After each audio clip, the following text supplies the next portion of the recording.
19ஆம் தேதி நீங்க போட்டா பத்தாது, போட்டு வந்து குப்புறப்படுத்துறாதீங்க, அப்புறம் குத்திட்டு போயிடுவான். நான் என் லாங்குவேஜில் சொல்றேன், 10 பேருக்கு ஃபோன் பண்ணுங்க, போட்டாச்சான்னு கேளுங்க. இங்க இருக்கவங்க வெளியூர் நண்பர்களுக்கு போடுங்க.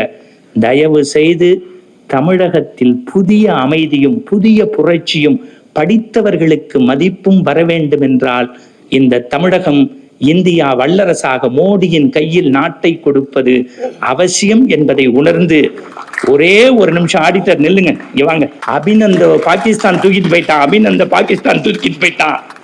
இந்தியாவே கதறோம். ஒரே ஒரு வார்த்தை தான் அமெரிக்காவுக்கு அடிச்சாராம். இன்னும் 48 மணி நேரத்துக்குள்ள எப்படி தூக்கிட்டு போனீங்களோ அப்படி வரலன்னா வரைபடத்துல பாகிஸ்தான் இல்லாம பண்ணிடுவேன்னாராம். முன்னாடி போன மோடி 2 தடவை, பின்னாடி வந்து 3 தடவை வணக்கம் வணக்கம்னாரு. நான் வணக்கம் சொல்ல மறந்துட்டு என் நாயனத்தை வாசிச்சேன். வாசிச்சுட்டு மறுநாள் டீ பார்ட்டிக்கு போகும்போது என்னை கிட்டக்க கூப்பிட்டு இப்படி தட்டி கொடுத்தாரு. நான் ஒரு பிரதமர்னு தெரிஞ்சும் என் நாயனந்தான் எனக்கு முக்கியம்னு சொன்ன பாடுறா, எனக்கு வணக்கம் சொல்லாம இதாண்டா தமிழனுடைய சிறப்பு.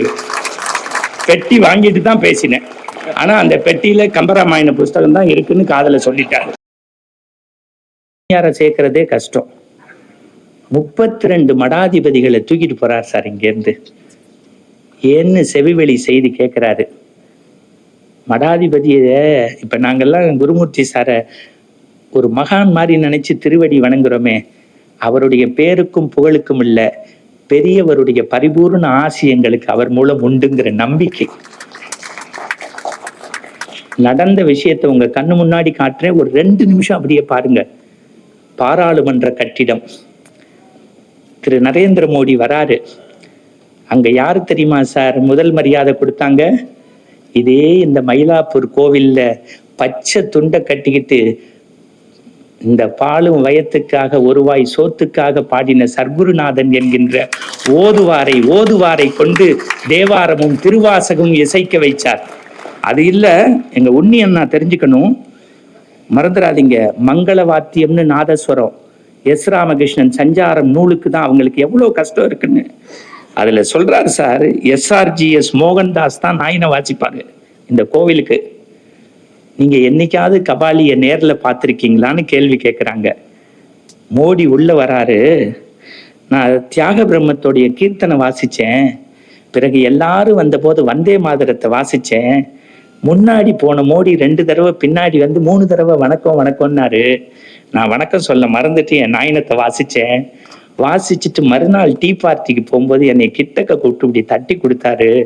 நான் ஒரு பிரதமர்னு தெரிஞ்சும் என் நாயனந்தான் எனக்கு முக்கியம்னு சொன்ன பாடுறா, எனக்கு வணக்கம் சொல்லாம இதாண்டா தமிழனுடைய சிறப்பு.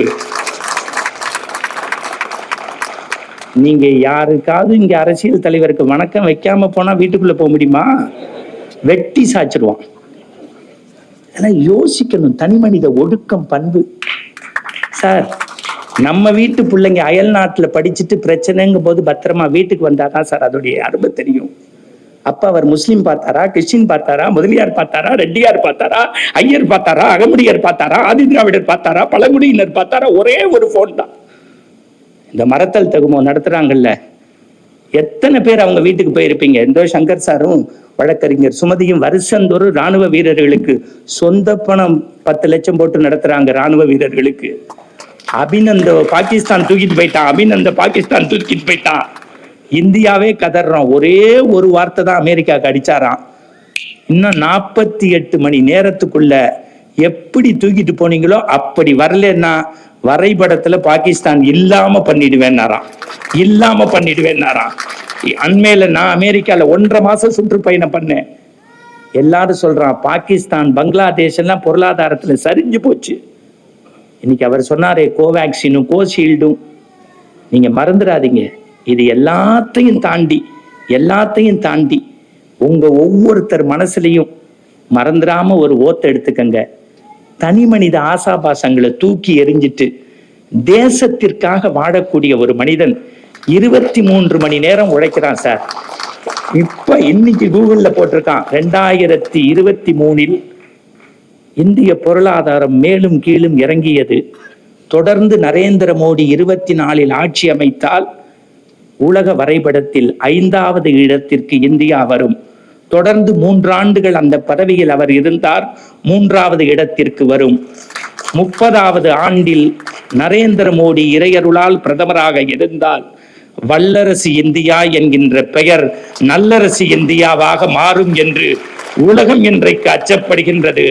அப்பேற்பட்ட நரேந்திரதாஸ் மோடி என்கின்ற பிரதமரை வெறும் குஜராத்தில் முதல்வராக இருந்த போது தன்னுடைய தீர்க்கமான பார்வையால், தன்னுடைய எழுத்தால், தன்னுடைய சொல்லால் இந்த நாட்டில் இவர்தான் பிரதமர் என்று அடையாளம் காட்டிய பெருமை ஐயா குருமூர்த்தி அவர்களுக்கு உண்டு என்பதால் அவரை கைகூப்பி வணங்கி, இத்தனை நாள் நான் பேசினதுக்கு எவ்வளவோ காசு வாங்கியிருக்கேன். நான் மற்றவங்க மாதிரிலாம் இல்லை, காசு வாங்கி தான் பேசுறேன். அதுதான் எனக்கு பொழப்பு. இன்னைக்கு தான் என் இனம், என் மக்களுக்காக பேசியிருக்கேன். இன்னைக்கும் மறந்துடாதீங்க, பெட்டி வாங்கிட்டு தான் பேசினேன். ஆனா அந்த பெட்டியில கம்பராமாயண புஸ்தகம் தான் இருக்குன்னு காதல சொல்லிட்டாரு. அதையும் சொல்லிடுறேன். அதனால முதல்ல இந்த ஊடக நண்பர்கள் எத்தனையோ நிகழ்ச்சியை நீங்க போய் கவரேஜ் பண்ணியிருப்பீங்க. ஒத்த தனி மனுஷனா சார் 1.5 மாசம் பேப்பர் விளம்பரமும் வீடு வீடா ஆடிட்டர் சார் 10 பேர் ஃபார்ம் 16 போட்டா அவருக்கு குப்பரப்படுத்து காசு வந்துடும். நல்லா யோசிக்கணும். யார் தெருவுக்குள்ள வந்து நிகழ்ச்சி நடத்துறா? ஒரு ஆடிட்டர் சார். குருமூர்த்தி சார் ஒரு மேடைக்கு வர்றதுன்னா சாமான்யமா? நீங்க நல்லா யோசிச்சு பாருங்க. ஒவ்வொரு நாளும் தமிழ்நாட்டினுடைய நிலவரத்தை கேட்டுக்கிட்டு இருக்காங்க அவர்கிட்ட. மறந்துடாதீங்க.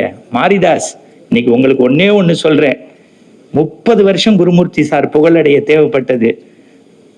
எங்களுக்கு 15 வருஷம் தேவைப்பட்டது. கவலைப்படாதீங்க, 3 வருஷத்துல தமிழ்நாடு இன்னைக்கு உங்க பின்னாடி நிக்குது. அதுதான் உங்களுக்குள்ள மரியாதை.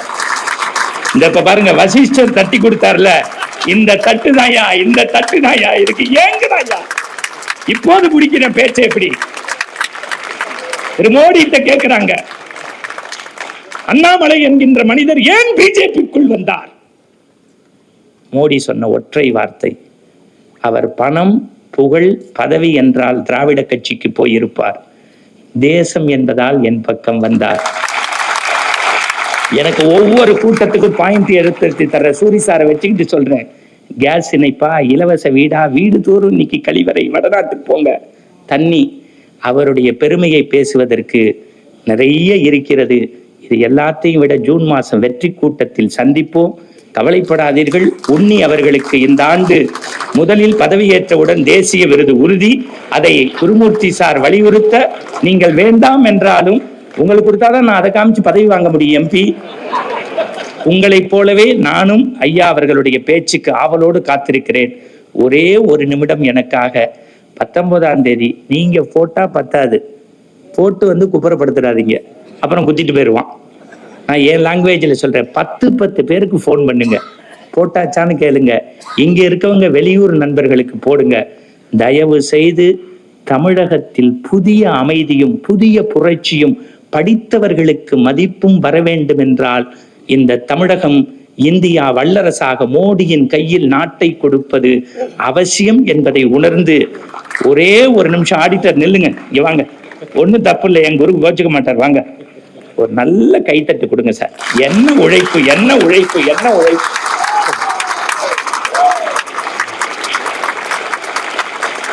இருந்தாலும் என் பஞ்ச சொல்லாம போனா எனக்கு பிடிக்காது. வெற்றிக்கு பிறகு 8 பவுன் செயினை வீட்டில் வந்து தருமாறு பணிந்து கேட்டுக்கொள்கிறேன்.